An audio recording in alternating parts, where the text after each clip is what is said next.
What if the golden era of QVC didn't simply end, but was ripped away right in front of us? What if the channel that once felt like comfort, the soft voice in the background of your home, the late-night companion you trusted, suddenly felt cold, scripted, and unrecognizable? And what if the very people viewers welcomed into their living rooms for decades are now being blamed for destroying it? That's the storm brewing right now. Longtime fans aren't just disappointed, they're angry, confused, and heartbroken. Their once beloved network feels louder, faster, and strangely hollow. And instead of blaming corporate decisions or the chaos of modern retail, they're pointing straight at the hosts. What happened to them? Why do they act so different? Who turned QVC into this?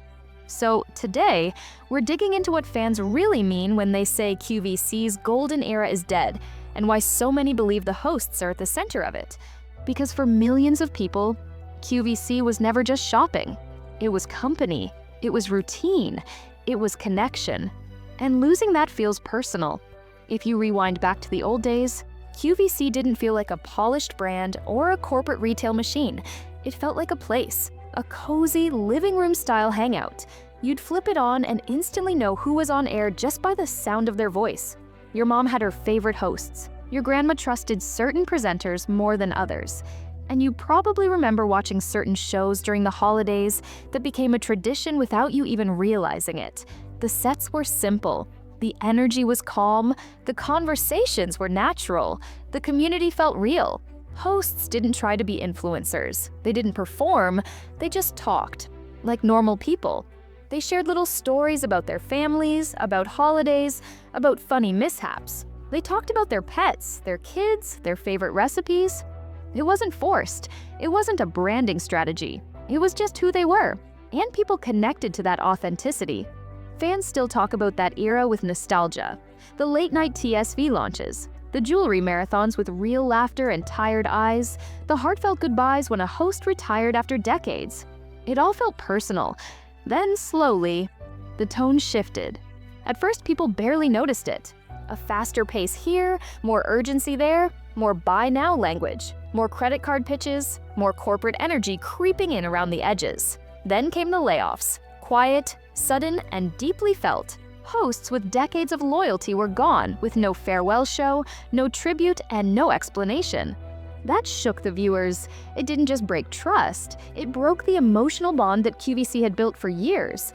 And as those older hosts left, newer faces arrived, energetic, polished, and trained for a more modern, performance-driven QVC. They were confident, they were camera-ready, but for a lot of viewers, they didn't feel familiar. That's when conversations in fan groups and forums shifted. Instead of, what's happening to QVC, people started asking, what happened to these hosts? Let's start with the name that always comes up first, Jane Treacy. For decades, Jane was one of the most beloved faces on QVC. People grew up watching her. Her shoe shows felt like hanging out with a chatty best friend. She was warm, expressive, relatable, and full of stories. But now, when fans talk about her, the tone has changed. Some say she interrupts too much, some say she talks over guests, some say she focuses too much on herself, not the product. Others simply say she feels different. Jane became a symbol. To some, she's the last living piece of old QVC. To others, she represents a version of hosting that feels rehearsed and theatrical, not natural. And then, of course, there's Sean Killinger, the most polarizing host on the entire network. Sean is emotional, unpredictable, dramatic, and memorable. Her fans adore her for being unique and real. They love her humor, her quirks, and her willingness to share personal moments. But her critics? They say she overshares. They say she makes the show about herself. They say her presentations feel like monologues instead of demonstrations. To them, Sean represents QVC's shift toward personality-driven television, a shift that doesn't resonate with viewers who prefer the calm, classic style. Next is David Venable, once the heart of Sunday afternoons. In the kitchen with David used to be a comforting ritual. His happy dance, his reactions, his passion for cooking, all of it felt authentic. People planned their weekends around him. But after years of being the main face of QVC's kitchen programming, some viewers feel a kind of David fatigue. They say the shows feel repetitive, they say the reactions feel bigger, not warmer. They say the charm feels stretched thin after being used so often. David didn't become worse. The environment changed around him. When a network leans too heavily on one host, it eventually affects how viewers perceive the show. Then you have Rick Domeyer and Mary Beth Rowe, long-standing icons who now find themselves in a new kind of crossfire. Rick's high-energy style used to fit perfectly with the fun, fast-paced QVC of the 2000s. Today, some fans say it feels too intense. On the other hand, Mary Beth's gentle, reassuring style is now described by some as old-fashioned or too scripted. Again, they didn't change. The expectations changed. New hosts face criticism of a different kind. Many of them come from influencer-style backgrounds. They look great on camera. They know how to tell a quick story. But longtime viewers say they lack product knowledge. They say the new hosts feel like they're reading a script, not speaking from experience. Moments like mispronouncing brand names or clearly seeing a product for the first time on air stand out, and not in a good way. So yes, the hosts get blamed. Sometimes fairly, sometimes unfairly. But here's the deeper truth. Most of these problems didn't start with the hosts. They started with the system. Online shopping exploded. Amazon made everything faster. TikTok and Instagram made product demos trendy and short. And QVC panicked, trying to catch up. More hype, more urgency, more personality-driven shows, more gimmicks, more pressure to create moments. But in the rush to modernize, QVC lost something fragile and irreplaceable: the emotional bond between viewer and host. Now, when a host laughs loudly, viewers wonder if it's real. When a host gets emotional, they wonder if it's scripted. When a host shares personal stories, some fans feel manipulated instead of connected. And once viewers stop trusting your authenticity, it's nearly impossible to win them back.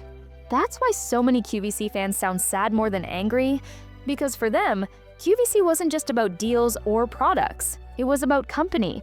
It was about friendship. It was something that made the house feel less empty. It was a voice that filled the silence. It was a presence that made hard days feel lighter. So when viewers say QVC's golden era is dead, they're mourning a feeling, not just a format. Are some hosts harder to watch now? Sure. Do some come off as staged or overly energetic? Absolutely. Do some moments feel fake? Yes. But the deeper issue runs much deeper than any single host. It's about a company trying to survive a world that doesn't slow down anymore.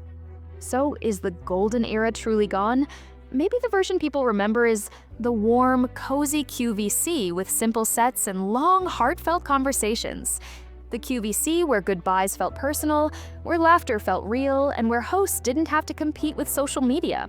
What we have now is louder, faster, and more polished. But louder doesn't always mean better. Faster doesn't always mean deeper. And polished doesn't always mean personal.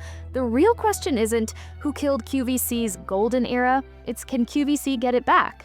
Maybe, if the network lets its hosts breathe again. If they stop performing so much, if they slow down, if they stop chasing influencer culture, if they return to the heart of what made QVC special: connection. Because QVC's magic was never just the products, it was the people. So tell me in the comments, which host still gives you that old QVC feeling? Which moment made you realize the network had changed? And do you think the golden era is gone forever? Or do you believe a comeback is still possible?